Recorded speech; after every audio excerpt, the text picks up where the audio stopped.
uşaq hər dəfə xəstələn nə ilə xəstələnirdi? Antibiotik nə üçün olurdu? Qulağından irin mi gəlirdi? Ağciyərlərində mi ağırlaşma olurdu hər dəfəsində? Yəni öskürək mi qalxırdı bunda? Yəni biz hər bir halda bağırsaq silik qişasını bərpa eləməliyik və əgər deyirdisə ki, məsələn uşaqda yaşlı bəlğəm keçmir, uşağın qulağından dəfələrlə otit olur, tökülür irin və hər dəfə biz bunu sağaldırıq antibiotiklə və yaxud da ki, sidik yolu infeksiyası əl çəkmir bu uşaqdan, hər dəfə buna antibiotik olunur. Demək ki, bu mikroblara qarşı immuniteti qaldırmaq lazımdır. Hansı mikrob olduğunu, yaxud da belə də ola bilər, hər dəfə boğazı irinləyir uşağın.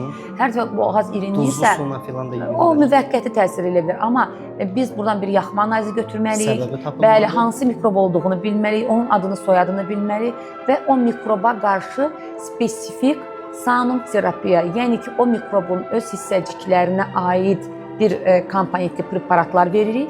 İmmunitet o komponentləri görüb anticism hazırlayır, amma mikrobun özü olmadığına görə xəstəlik olmur. Bu gedir terapevtik peyvəndləmə, sanki müalicəvi peyvəndləmə.